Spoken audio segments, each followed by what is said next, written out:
Yes, we are looking at computer crime and security.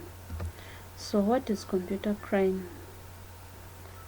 As we talk about computer crime, it is a growing threat caused by the criminal or irresponsible actions of small minority of computer users who are taking advantage of the widespread of the computers in our society.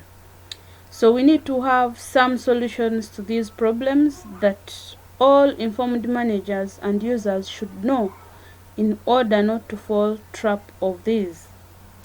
Thus, it presents major challenges to the security of computer-based information systems and the development of effective system controls.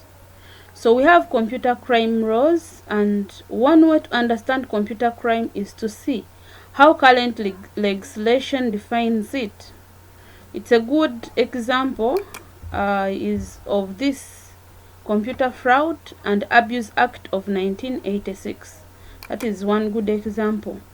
But we also have the Data Processing Management Association, which is DPMA, which defines computer crime as the unauthorized use, access, modification, and destruction of hardware, software, or data resource. So that is how DPMA defines computer crime. The unauthorized release of information, the unauthorized copying of software, denying an end user access to this or her own hardware, software, or data resources, using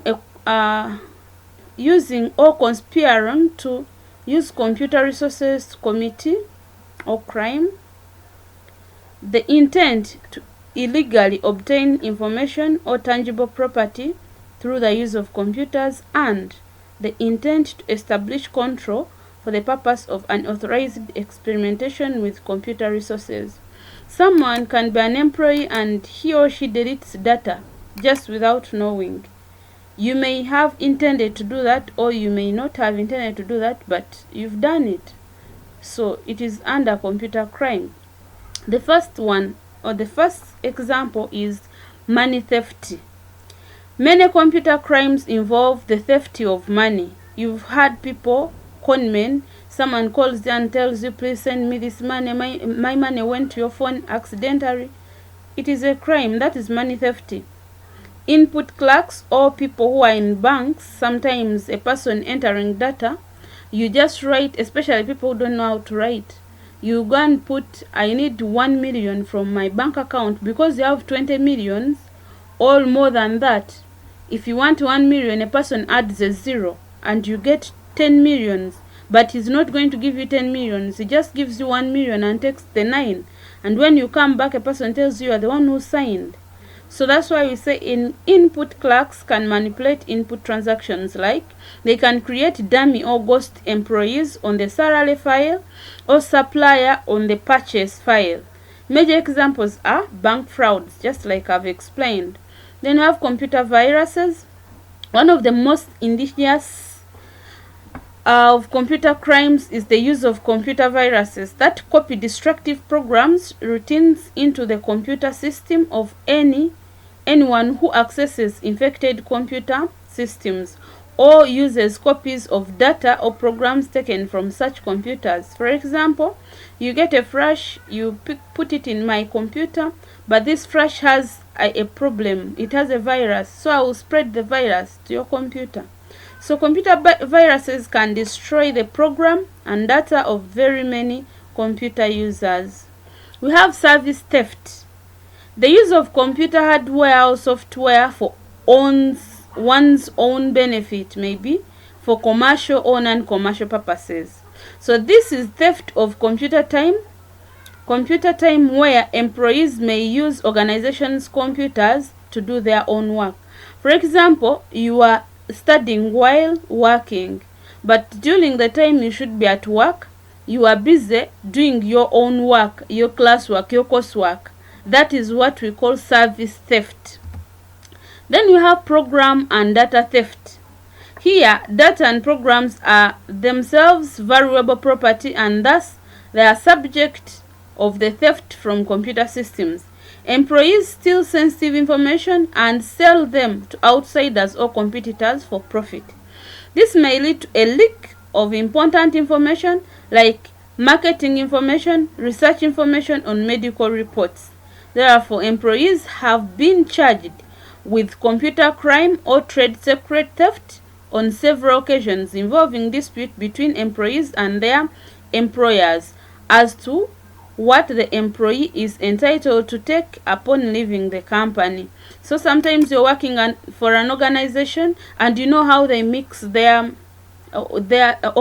their own trade secrets and you're not supposed to put them outside, but because you are working with them, you decide to do something that is related to theirs. That's why I said thus computer crime is adding a new twist. You are just adding something new to acts of industrial spying between competing firms.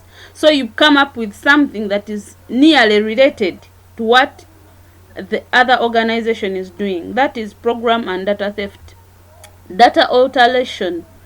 Some changes in data allow criminals to drive significant gains, tangible or intangible. This is normally done by authorized database users.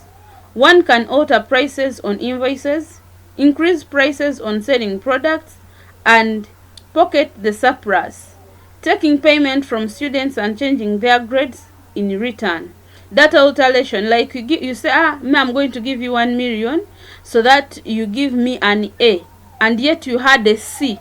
That is what we call data alteration, and it is also part of computer crime. Program damage. Programmers familiar with a system can do considerable harm by erasing or replacing parts of major programs. Programmers, we have what we call a logic bomb. For example, you're going to be hired on a certain date, or you're going to be fired. And because you didn't want to be fired on that date, what you do, you go and design a program. And on the day they are going to fire you, it erases everything from the system. That is what we call program damage. And I said programmers use a logic bomb, which is a program routine that is deliberately designed and timed to disrupt the operation of a computer system once the conditions are met. Then you have data destruction. It is mostly used as a result of damage, content of files, and have been destroyed. So here they normally use a worm, which can be designed as a computer virus and spreads to every other computers. Then we have malicious access. This is done by hackers, and actually we have expert hackers. They will come and access your information, and it can even be on a telephone line. They access your information and destroy it. This is done by skilled programmers. Sometimes they may do it in order to just as a hobby or intentionally or just to test their expertise. Then now we look at computer security. Computer security involves protection of data against accidental or deliberate threats which might cause unauthorized modification, disclosure, or destruction of data and information systems. And it is as follows. We have data and information from hazards. That is what you protect or what it covers. The computer security, computer hardware, unauthorized use of the computer, accidental alteration of data, programs and information. We have privacy and all these.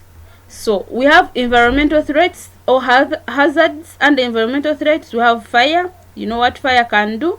We have water or floods and moisture. We have lightning, electricity and electrical storms. We have excessive heat or temperature. We have terrorist attack. And then people. People should be sensitive whenever they are using these machines, because they can do anything and harm the machines. Others include computer virus attacks, earthquakes, smoke, dust, among others. So I want you to explore more on this topic and write a report on how best you can protect yourself from such. Thank you.